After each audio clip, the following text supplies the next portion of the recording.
ओम नमः शिवाय। नमस्कार। मैं ज्योतिष वास्तु एक्सपर्ट आनंद झा आपको वेद से विज्ञान में स्वागत करता हूँ। आज हम बहुत आवश्यक विषय लेकर उपस्थित हुए हैं। ये विषय हम सनातनियों के लिए बड़ी आवश्यक है, जानने योग्य बात है। यह हमारे जीवन पर प्रत्यक्ष प्रभाव करने वाली बात है, इसलिए हम लोग को जानना आवश्यक है। तो अब चलते हैं, समय न गंवाते हुए विषय पर चलते हैं। ये शरद पूर्णिमा अर्थात कोजागरा पूर्णिमा, कहीं कहीं शरद पूर्णिमा के नाम से जानते हैं, कहीं कहीं कोजागरा पूर्णिमा के नाम से भी जाना जाता है, अर्थात आश्विन शुक्ल पूर्णिमा को हम लोग बात कर रहे हैं। ये रात बहुत ही महत्वपूर्ण रात माना गया है। इस रात के 3 भाग में बांटा जाए अगर अध्यात्म, ज्योतिष और विज्ञान के हिसाब से, तीनों हिसाब से ये जो है पूर्णिमा की रात बहुत ही महत्वपूर्ण है। तो हम लोग चलते हैं पहले आध्यात्म के विषय से। मान्यता है, हमारा सनातन धर्म में मान्यता है कि माँ लक्ष्मी के इस शरद पूर्णिमा के ही जन्म हुआ था। इस दिन जन्म होने की वजह से माँ के जन्मोत्सव के दिन भी इसे माना जा सकता है। साथ ही लक्ष्मी पूजा के प्रथम लक्ष्मी पूजा आपको शरद पूर्णिमा के ही मनाया जाता है। इस दिन बड़ी श्रद्धा से माँ लक्ष्मी की पूजा करना चाहिए। मान्यता है कि जो इस रात श्रद्धा से माँ लक्ष्मी के पूजते हैं और माँ लक्ष्मी की आराधना करते हैं, रात्रि जागरण करते हैं, माँ के कृपा पात्र बनते हैं, ऐसा हमारे सनातन धर्म में मान्यता है। वास्तव में देखा भी गया है। हमारे समाज में सदियों से प्रथा है इस रात जागरण का, माँ लक्ष्मी के पूजन का, और साथ साथ कौड़ी खेलने की जैसा प्रथा भी हमारे समाज में कहीं कहीं देखा गया है, परंतु हर जगह नहीं पाया जाता है, कुछ जगहों पर देखा गया है। इसलिए ये रात महत्वपूर्ण है, ऐसा कह सकते हैं।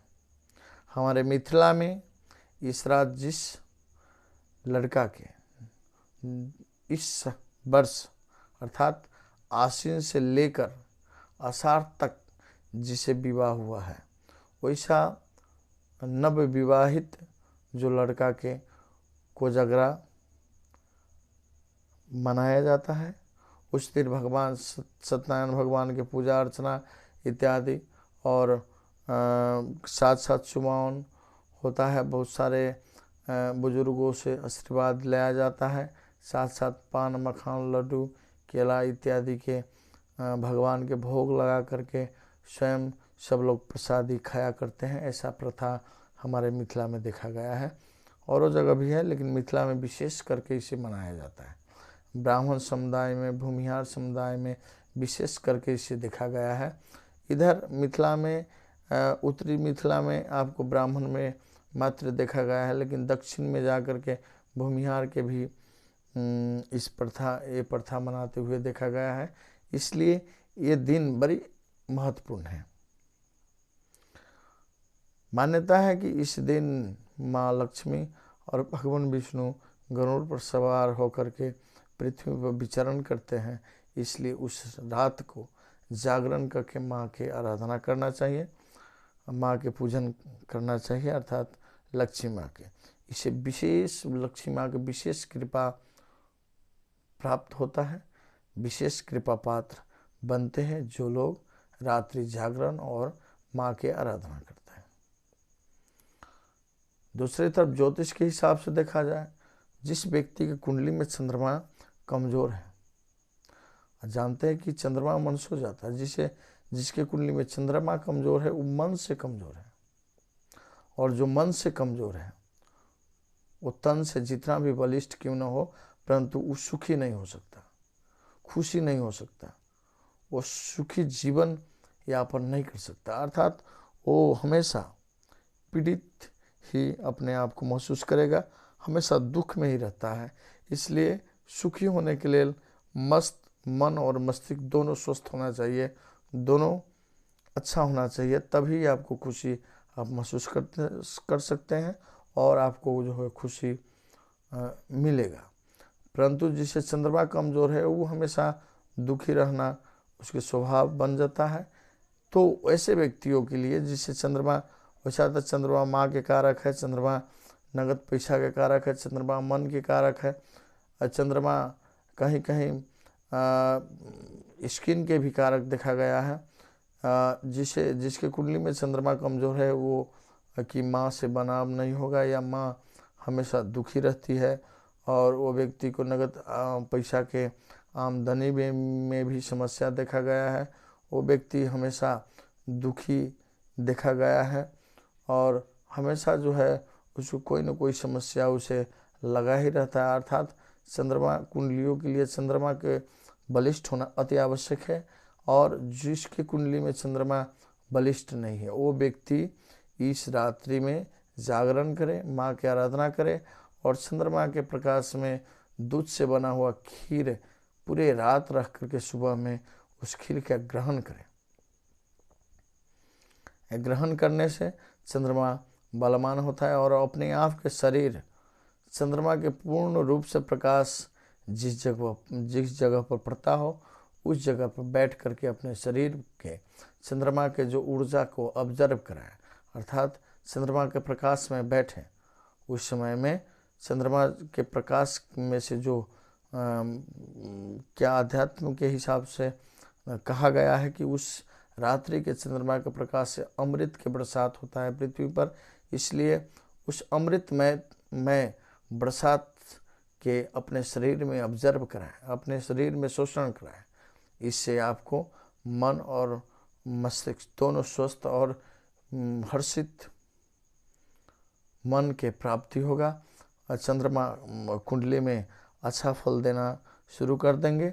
इसलिए उस रात्रि के ज्योतिष के हिसाब से भी बहुत महत्वपूर्ण भूमिका माना गया। साइंस के हिसाब से कहा जाए, विज्ञान के हिसाब से कहा जाए तो चंद्रमा उस दिन पृथ्वी से सबसे ज़्यादा नज़दीक देखा गया है। अर्थात चंद्रमा उस रात्रि में पृथ्वी के बहुत नज़दीक होता है। इसलिए चंद्रमा के पूरे प्रकाश, जितने भी शीतलता है, जितने भी प्रकाश है, जितने भी पॉजिटिव ऊर्जा है, सब पृथ्वी पर डायरेक्ट बहुत ही मात्रा में चंद्रमा के प्रकाश से प्राप्त होता है। इसलिए वो रात पृथ्वी के लिए बड़ी सुनहरा रात कहा जा सकता है। मान्यता है कि उस रात्रि में शरीर को चंद्रमा के प्रकाश ऑब्जर्व कराने से शरीर में छाला से संबंधी अर्थात स्किन से संबंधित डिजीज नहीं होगा। माना गया है कि उस रात्रि में अगर चंद्रमा के प्रकाश में खीर बना कर रखें और सुबह खाने से दमा सर्दी जैसा समस्या,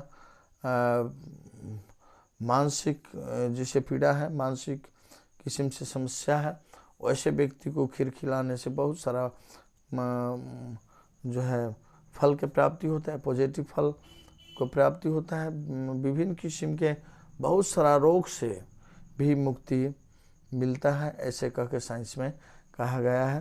जैसे मस्तिष्क रोग हो, आँख के रोग हो या स्किन से संबंधी रोग हो, इस सब किस्म के रोग में उस रात्रि के जो है चढ़ाया हुआ चंद्रमा के अर्पण किया हुआ खीर खाने से क्या होता है, जो निवृत्त होता है। इसलिए ये रात के बड़ी महत्वपूर्ण के हिसाब से मनाया गया है। इस रात्रि में हम सनातनियों को जागरण करना चाहिए, माँ लक्ष्मी के पूजन करना चाहिए और दूध से बना हुआ खीर रात्रि में जिस जगह पर चंद्रमा के प्रकाश पूरी तरह पड़ता हो उस जगह पर रख करके और सुबह उस खीर के अपने खाएं और लोगों को प्रसाद के रूप में वितरण करें। इससे मन तो बलवान होता है, बहुत सारा बीमारियों से भी हम लोग को छुटकारा मिलता है। इसलिए इस रात को महत्व बहुत ही बड़ा है। इस रात्रि के महत्व को याद करते हुए और इस रात्रि को माँ लक्ष्मी के पूजन करें और जागरण करें। फिर हम दूसरे विषय ग्रहण से संबंधित लेकर उपस्थित होंगे। तब तक के लिए नमस्कार। ओम नमः शिवाय।